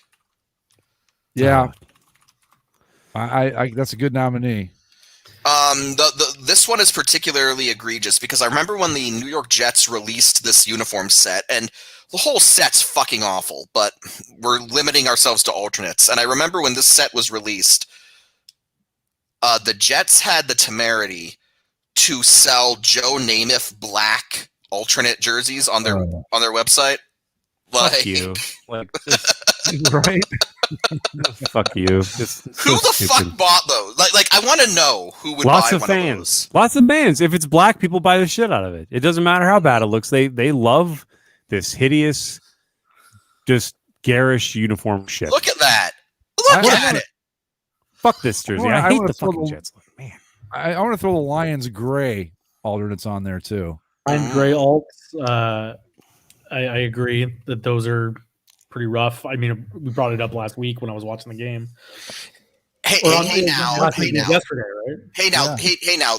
Those gray alternate Lions jerseys are representative of their only win of the season. Yeah, welcome to being the Cleveland Cavaliers, where you win in your ugliest look. In a touchdown that had like probably the worst coverage I've seen in the NFL, but that's Those Tampa Bay color rushes need some consideration too. I know, because like that was the thing. I was trying to look through it. I'm like, did they have an alternate jersey during the alarm clock days? And this is the only one. yeah. I mean, and it was better than their main uniform set. I think it doesn't have all the shoulder elements. The thing about this picture that I find hilarious is that it inadvertently started a tradition whereby whenever the Rams and the Bucks play each other, they've seemingly committed to wearing their worst uniforms Yeah, against each other. Like, what about the all pewter that they're wearing this season? Is that worse than that? That's pretty bad. I would give I would say these are worse though, because at least the pewter uniforms have like readable numbers and just normal pant stripes. And I think that the pewter jerseys over a pair of white pants would look okay. Wouldn't be great, but it'd be okay. I think it's acceptable. I mean, it's fine. Yeah. The last one that I had on my list, again, staying away from throwbacks, Seattle Seahawks neon green 2012 present. I went back and forth on that one because sometimes I like it, sometimes I'm like, oh God, just stop. So I will go whichever way you guys want to. Look at that! Like that looks like it looks like Nickelodeon slime. I mean, what about this? What about this variation of it though? See, that's the one I actually like. Is that one? Okay. I feel like that. I'm not a big fan of that one either, but at least the navy pants break it up. Hey, they were their navy over gray at home yesterday, and it looked really, or white over home yesterday, and it looked really good. I thought. Was it gray? What? I don't remember. So are we not counting because this is the '94 Bears throwback 75th anniversary? Yeah, I've got that on my list too, Andy. That one. Is it? Does it not count? It's a throwback. I guess not. I mean, Look, it's like I opening think this thing. We can certainly go back and add new wings and new designations. Because I've got a couple of throwbacks, and they've got the Packers and the blue jerseys with the fucking gold circle on them. I think that when I think the thing is though, like the jerseys that we're discussing here, like Atlanta's Gradient or the mustard, Jaguars, right? Like these are real uniforms made, by people presumably with who should know better, with experience in the field of design. Right. In the modern world, like that is to me very different than like these uniforms from like the 1920s where people just didn't even know what a football uniform was back then. Right. It's a different kind of thing. I agree with that. Okay, now, so what about the Steelers Bumblebee uniforms? How do we classify those? Also throwbacks, right? Yeah, Yeah. those are throwbacks. Fucking things. I thought those were inspired by. Oh, yeah. You know what? Oh, okay. The Titans. who wants the line? But their shoulders are swords. Their shoulders are swords. So the thing here is they wear all this stuff interchangeably. So technically, the alternate is the light blue. Mhm. But does that make it on its own? I don't know. That's a pretty bad look. It's a bad look. But is it worst of all time? Because here's the problem. Like as we're starting to run into, the worst looks of all these teams were either regular jerseys that they wore, or the throwbacks that we're not counting. Let's disqualify the throwback looks for now because it's not fair. Because basically like it's then we're going between all the Steelers bumblebees and the Denver Broncos vertical stripes and the Bears or whatever. Yeah. I agree. Okay, so let's go ahead and make sort of a throwback designation of like we can have its own wing for that. We don't need to. Right. We can revisit it later. Yeah. So let's narrow down our top. So can we agree? Is this number one or is the Jags number one? Wherever the hell that is. I'm going with the Falcons number one. I would say the Falcons are number one. Yeah, that gradient. I must have just deleted the Jaguars one because I was so disgusted by it. Okay, so we got the 2020 Falcons gradient alt number one. The Jaguars mustard alt. I'm good with that being number two. Hold on. What about no, cancel? There we go. I remember these getting a lot of outrage when they came out. 49ers black. Oh, wow, yeah. Simple, might be a little just too okay. That would be in the NFL black for blacks sakes. Yeah, I think I mean I think number two's got to be those Jags uniforms, right? I mean, with the helmet. I agree. The Jags mustard alt number two, because they wore that a shitload too. They wore it a few times, and we have to consider that as a representative for that helmet, right? Exactly, which is just it's crazy. So all things of sports, that helmet is this abomination. What about the Saints gold alternates 2002? Well, let's see if I can find it. They're not so bad, but Saints wore gold alts. I don't remember that. Yes, they did. Yeah, for a little bit before they got good. I don't remember what those look like. I mean, they look exactly like you think they look. That's the other problem with the NFL jerseys is that most of the time they're just color swaps for the alternates, right? Oh, yeah, I don't think that's bad enough. Again, in the if we had a questionable move wing of the place, I'd be like, yeah, that was questionable, but not Hall of Fame worthy. I mean, it breaks all the. Go ahead. Sorry. No, sorry. I'm saying the other thing that I'm finding is that a lot of alternate quote unquote looks are just when they put in like a bad pair of pants. Yeah. Like when some people didn't like the Ravens golds, right? Or the Browns pants. I'll tell you what, those Rams jerseys, going back to that picture of the Bucs, that look with a pair of white pants is like better than anything they're wearing right now. Anything. I'm sorry. Mm-hmm. Yeah. Well. Yeah. So let's eliminate some. Tampa Bay all red. Yay or nay? That's pretty bad. It's bad, but I don't know if it's. Yeah, it's better than their actual regular jerseys, and I don't know if that's good enough. Yeah. Jets black. Ooh.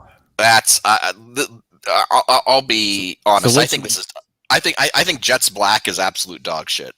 Yeah, and you know what? If you want to throw in the body of work thing, what they left to become this, you got to. If you add that in, that's like, yeah, that's some pretty shitty ideas. That's true. I think is the Jets black any worse than some other teams' black alternates though? Nah. Like the 49ers. See, those Patriots jerseys just look dirty. They don't look silver. Yeah. I mean, I feel like I'm going to go ahead and denominate these because I feel like we need to make a decision. Because like these lime ones aren't they're bad, but I think they're also on brand with the Seahawks look. Right, I agree. Yeah. The Lions, I think this one similarly, it's not a great look, but it's on brand with whatever the Lions are doing now. It sucks. It sucks, but the Lions' whole look right now sucks. I think, you know what I mean? I think it is a top 3 bad NFL jersey this season, at the very least. It's worth considering. It's shit, but I feel like the Lions their whole look is just garbage right now. So it's kind of, but at least it's not black and it's not like outside of the like range of colors that they use. That's Whereas like the black here and here, especially with the Jets, it's almost like they did the entire rebrand knowing they were going to have a black set. And you know, an argument I'm going to make for the Jets over the Niners is that the Jets did this knowing it would be around a while. The Niners don't even use that thing anymore. I think they used it like once. Yeah. So the Niners weren't playing. The Niners wasn't part of a rebrand where the Jets were. Like they did that shit on purpose specifically to wear those. So I think they get the nod based on that. I think it has to be the Jets. That's your number 3. Jets. Yep. Jets. Fuck. What year? What year do they make these abominations? Like 2018 or something? I think 18. I don't remember. It's whenever their recent uniforms came into being. So I want to say 19. Okay. How do we feel? The one last one to throw in. Like, how do we feel about? Or I guess 2 because I just saw it. The Dolphins orange. I put it the same lump as the Saints gold, to where it's like it's not great, but it was like they wore it on like a Thursday night football game or 2, and it's it was fine. What about Baltimore? Not just the black jersey, but when they go black on black on black on black, where it's like the yoga pants. Again, that's on brand for them. Yeah, it's not an alternate really either, is it? Or it is. The regular jersey is a purple jersey. Yeah, you're right. But I mean, they're a very dark color centric team anyway. But like, if you look at like the Saints, where you have a gold helmet and black everything, that does, to me, it makes infinitely less sense than the Ravens, because it's to me, and this may be dumb, but it's like Ravens are black. They have black feathers and like a black kind of everything, man. Violet plumage. Sure. So I mean, it does, when I watch the Ravens wearing all black, I'm like, oh, that's the Ravens. That makes sense to me. But when the Saints, where it's like, hey, look how sweet our gold pants are and our gold helmet. Oh, we're gonna wear all black. Yeah. We're gonna smother our identity in black because reasons. Right. So I find that egregious. But it's not a hideous jersey. It's just a plain black jersey. But the Jets one, like you said, it was completely coordinated. Just a completely larcenous criminal decision. I just want to know who the fuck looked at what they were wearing before and said, this is better. I'm not saying that the previous uniforms were the best uniforms in the NFL. I liked them a lot. And they had a history. Granted, it was just with Joe Namath the Super Bowl III, but that's a pretty big piece of NFL history. And they said, you know what? And we had these decent uniforms in the 80s with the green helmets and all that, but fuck them too. Let's go with this instead, because these look horrible, and I don't know who likes this shit. I just don't get it. It was more than likely a group of people from ownership, a group of the players that gave their input, which I'm sure was just stunning and brilliant input from the players. They always make such good decisions when they're asked about uniform decisions. God damn, they should never be allowed to make any sort of decision regarding the uniforms, because they always have bad taste collectively. Yep.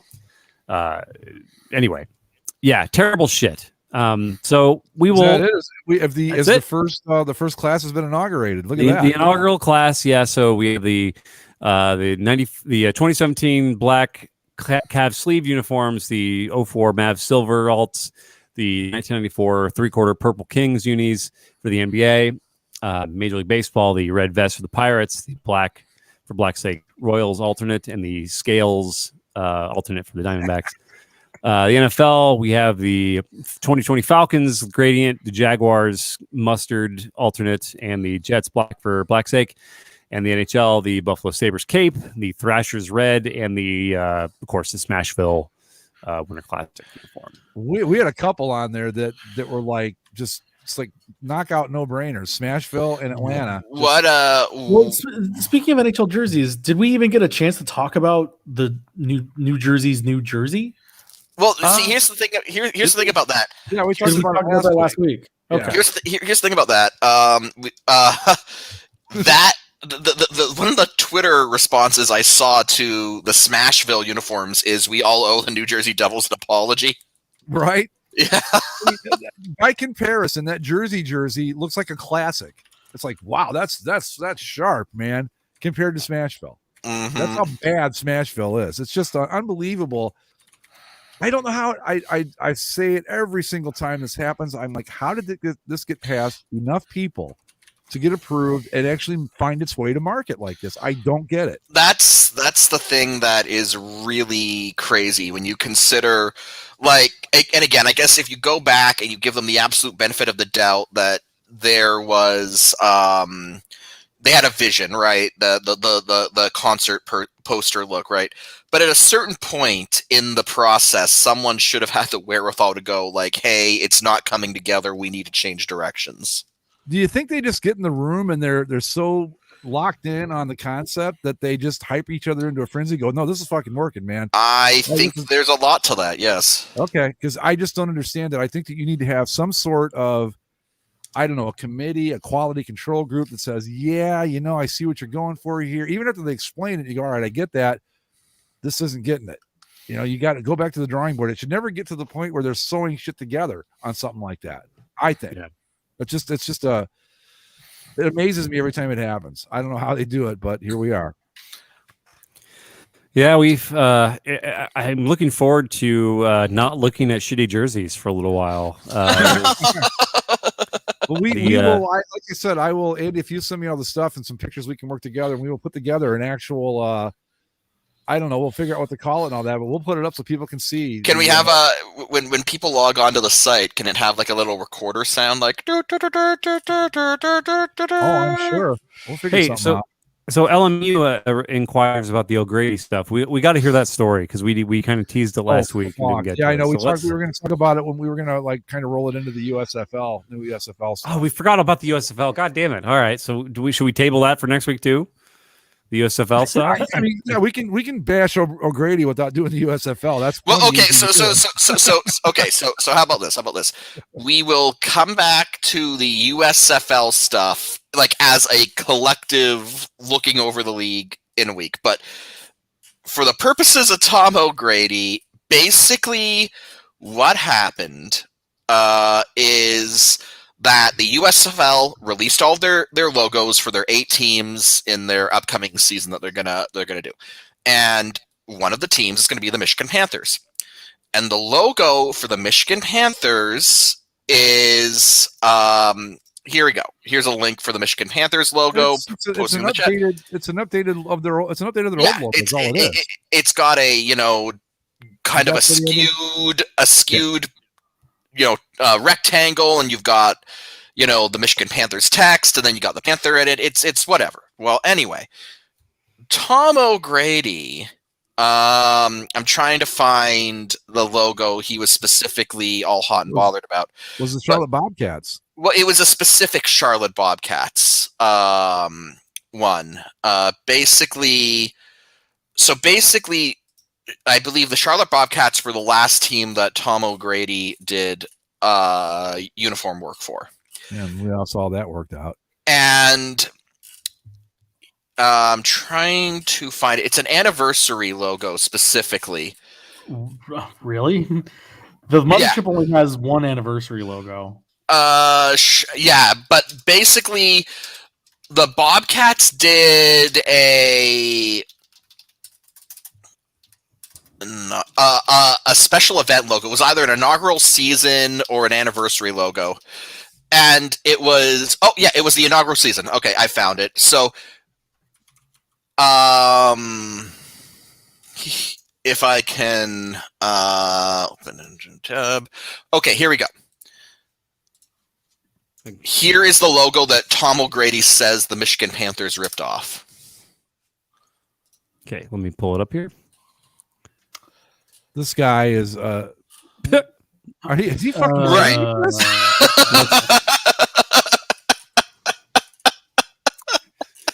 So, insofar as it's a parallelogram with a cat in it. Yeah. Yeah.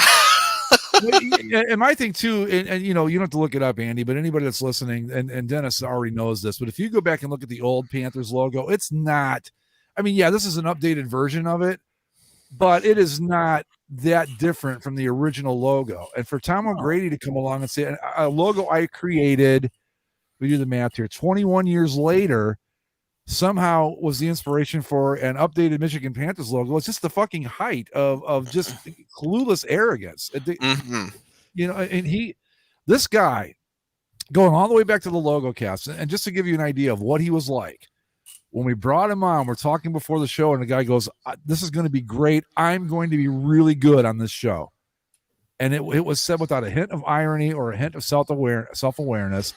He said it like, this is you know, you guys are so fucking lucky to have me, because I'm going to just lay it down and you're all just going to be, you know, rolling in the aisles and just convulsing with joy over the shit that I'm going to bring you. And then that motherfucker proceeded to talk for 3 hours. I mean, it was unbelievable. And the ego on this guy. We did our rankings of NHL uniforms, I believe it was. And Ray Sox from the boards, Mike, we called him Florida Mike because there were two Mikes on the show, but Florida Mike had the audacity to not rank the Blackhawks number one. And Tom O'Grady fucking stalked him over that. Not just said, "Hey, I disagree with you," but like would just chase him around. I don't know if Twitter was a thing back then. I think it was. Like on Twitter, we had a like a chat thing set up for the logo cast, and every day O'Grady was in there just berating this kid. And keep in mind, Danger was like 18 years old at the time when this was going on. Tom O'Grady's a grown man like my age, and just the guy's a fucking asshole. I've never worked with anybody as out of control, as egomaniacal as this fucking tool. And it's like, and I look at his work and I go, you know what? The Suns jerseys are pretty good, and fuck you on the rest. This is the way I see it. So that's my bashing. Mike, I'm sure you've got some you could add to that. Honestly, my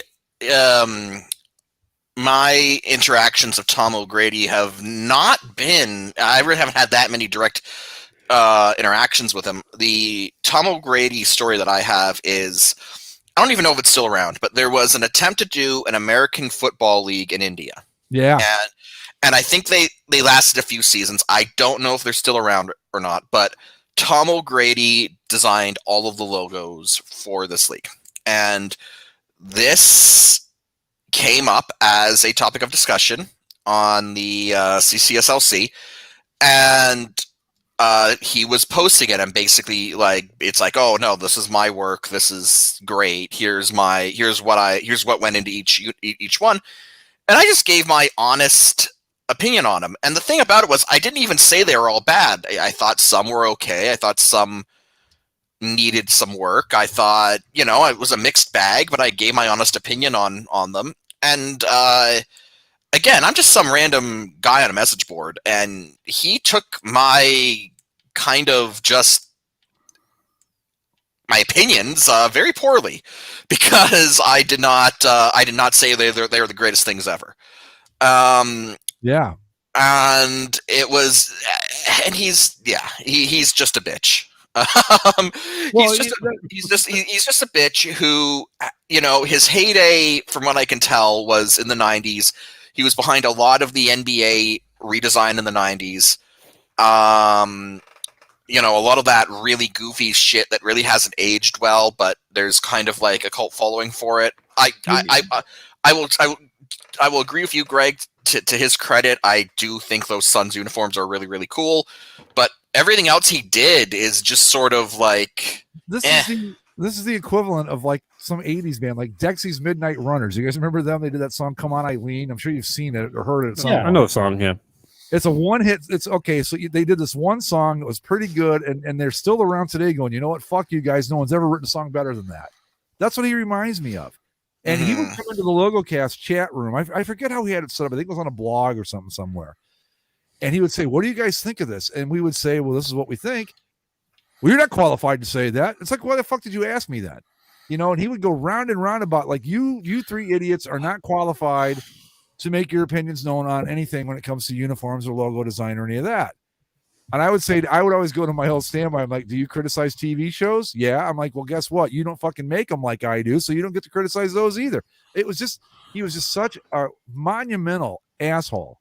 I can't even begin to describe it. And now he's upset because the Michigan Panthers and the in the USFL revival dared to put a cat logo in a rhombus. Yeah, right. Just Like just that's imagine. a great. Sorry, Andy. I just got to get this out That's okay. before I forget. Do it. There was a great response to him on Twitter where this guy goes, I forget who it was. He goes, "Oh, so you made a shape that's been used a million times, and because you did it, now no one else is allowed to use it." Basically, it was really funny. I can't do it justice, but it's kind of like when Candy Crush tried to copyright the word candy. You know, it's kind of like what it's like. No, you can't do that. That everyone candy is a ubiquitous term. It's like a cat shape, a cat's head facing a direction for a logo. That is not copyrightable. It is not. You can especially when it's so generically defined too. But it sounds like somebody stuck a microphone in front of a crazy person in this case. Yeah. But also, if he gets this upset and this maniacal about sports logos, I feel sorry for those who are actually in his life. You just imagine like somebody screws up an order at a fast food place or something. The guy probably threatens to burn the place down. And he's got a real. I think it was McCarthy on the board said that he's got an undiagnosed condition. I believe that because this guy would get so defensive, and it wouldn't just be like, okay, you know what, you see it one way, I see it the other. And we've seen fights break out on the boards over dumb shit like sock stripes and stuff, but never anything at the level this guy will go to. He goes from like 0 to nuclear option over one bad comment.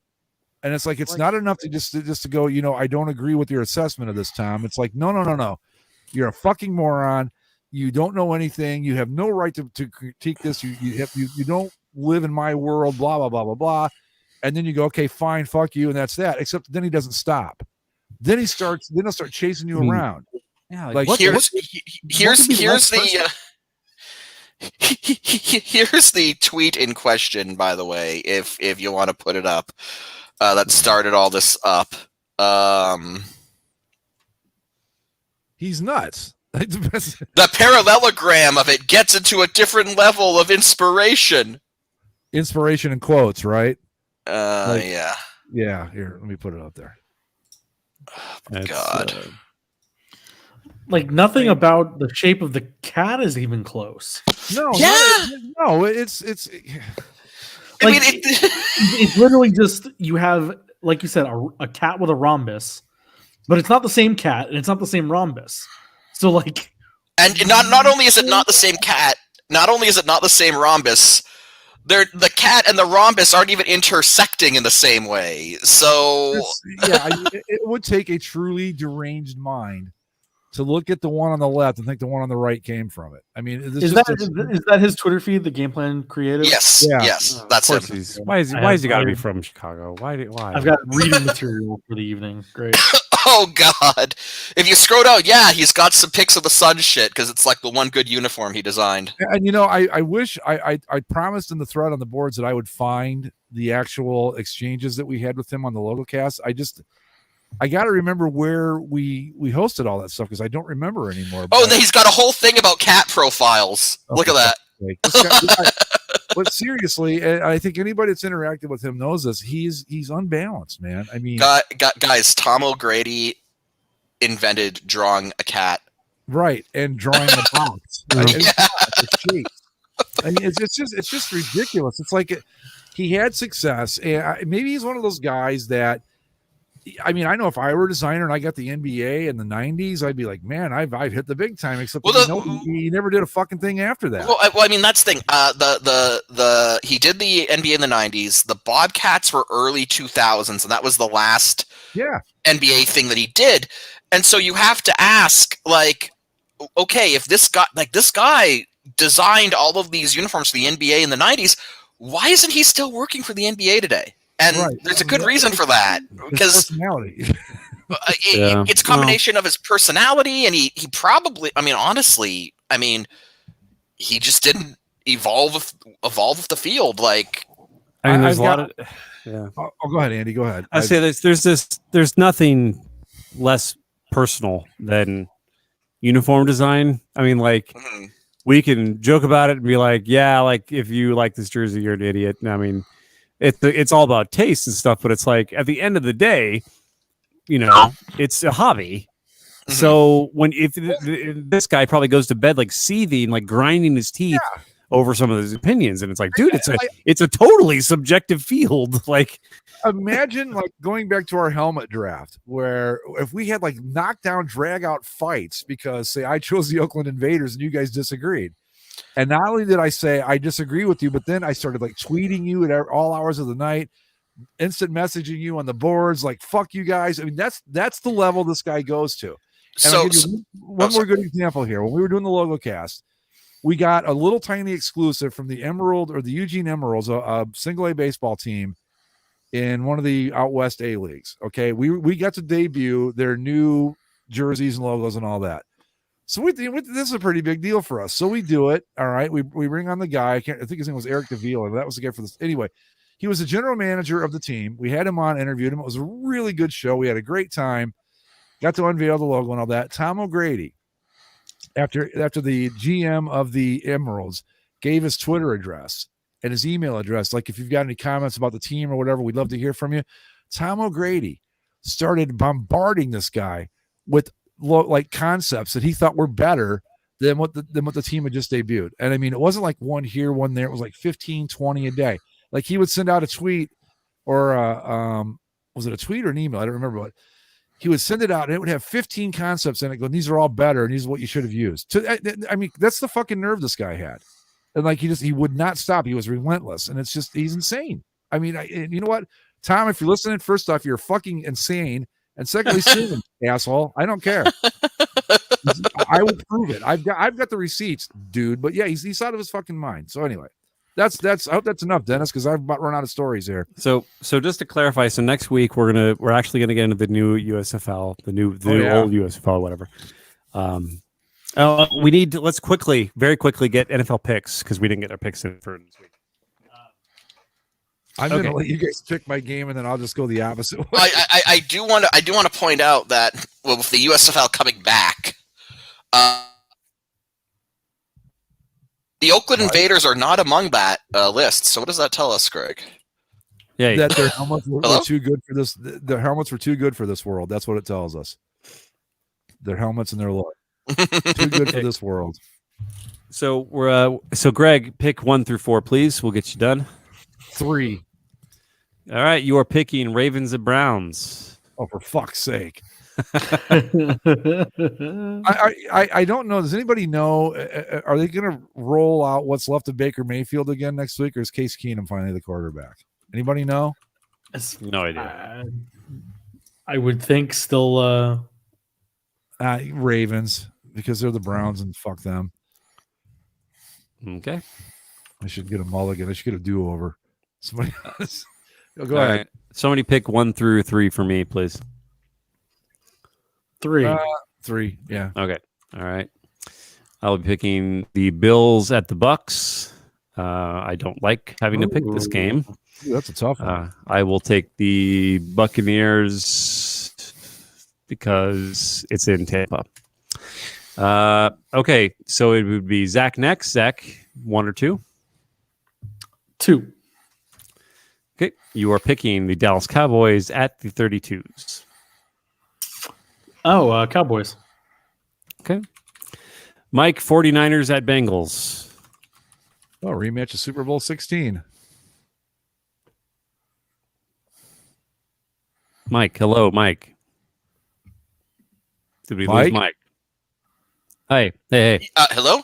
Hey, 49ers at Hey. Bengals. We need your pick. You guys cut out entirely. I did not hear what game I'm picking. Yeah, 49ers at the Bengals. Okay. 49ers Bengals. Ooh, that's tough. But I'm gonna go. Okay. All right. I'm gonna go with the Bengals. Okay, picks are in for next week. Mike is if the who's playing tonight? If the Bulls win tonight, Mike will remain ahead. He's currently 10-2, but Zach is right there with him at 8-5. Greg and I are bringing up the rear. So yeah, I just to the listeners, if I pick a game, go the other way. If you're going to bet on it, you'll be all right. I think. All right, we'll prepare for the USFL next week. Yeah, USFL next Sounds week. good. And just we talked about it a little before the show, but there's like just a major snowstorm happening in Buffalo tonight, so that's going to make that game interesting. The Pats and the Bills. Yep, gonna throw it on. See how it goes. Fucking Buffalo. What the? I don't know why people live there. I just don't. The weather there is horrific. Somebody's got to break those tables. You know. Yeah, right. Anyway, so we done? Is that it? That's all I That's got. it. I think I'm good. We will work behind the scenes to come up with a way to present our actual Hall of whatever we're calling it, and that might be kind of fun. So, on that note, we'll call it a night. We'll see you all next week. Follow us on Twitter at Basically Sports. Subscribe via Apple Podcasts, Spotify, Stitcher, YouTube, and wherever fine podcasting is sold. We'll see you next time. Bye-bye. Adios.